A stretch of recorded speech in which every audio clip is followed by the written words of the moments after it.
महाराज जीव जो है 84 लाख योनि में भटकता हुआ करुण कृपा से मानव शरीर मिला है। तो मानव शरीर का मुख्य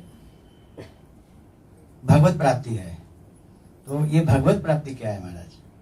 शरीर संसार का विस्मरण हो जाना, मन बुद्धि चेत अहम अंतःकरण चतुष्टय का भगवत स्वरूप हो जाना।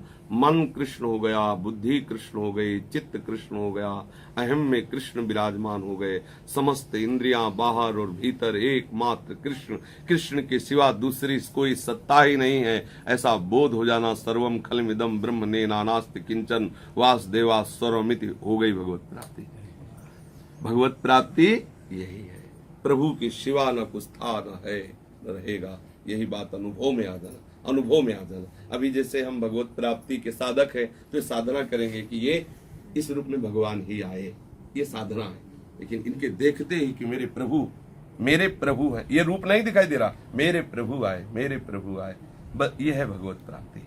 प्रभु के सिवा न कोई वस्तु, न कोई व्यक्ति, न कोई स्थान, न कोई वृत्ति, वो है भगवदाकार। जीवन मुक्त पुरुष वही केवल केवल प्रभु ही प्रभु दिखाए। जैसे वो स्वामी तुलसीदास जी कहते, जड़ चेतन जग जीव जत सकल राम में जाए।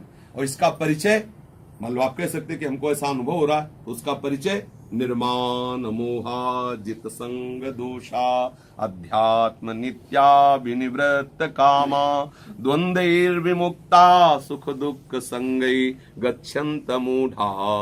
अमूढ़ पुरुष जो मान रहित है, जो मोह रहित है, जो नित्य अध्यात्म वृत्ति में है, किसी के संग का प्रभाव नहीं पड़ रहा, जो दुख सुख में समान भाव है, जिसकी सारी कामनाएं निवृत्त हो चुकी, जो एकमात्र सच्चिदानंद भगवान ही चिंतन रह गया, उसका और कुछ नहीं। मन भगवान, बुद्धि भगवान, चित्त, ये है भगवत स्वरूप स्थिति, यही है भगवत प्राप्ति। भगवान सामने खड़े हो जाना, हम इसे भगवत प्राप्ति नहीं कहते। ये तो बहुतों को हो गए लेकिन भगवत प्राप्त नहीं हुए। भगवत प्राप्ति का तात्पर्य है प्रभु के सिवा न कोई इंद्री रह जाना, न कोई मन रह जाना, न कोई बुद्धि रह जाना। ये जैसे गोपीजन नहीं है, कहती अब करूं तो क्या करूं, जित देखो तित श्याममयी। मेरी इंद्री श्याम, मेरा मन श्याम, मेरे प्राण समझ में नहीं पड़ रहा कान है कि प्राण है। प्राण कान में, कान प्राण में, इंद्रिया कृष्ण, मन बुद्धि कृष्ण, सब कृष्ण। कृष्ण के सिवा कुछ है ही नहीं। ब्रह्म नहीं, माया नहीं, नहीं जीव नहीं काल, अपनी उस दिनारे एक रहो। ये है भक्ति का चरम फल, ये भगवत प्राप्ति।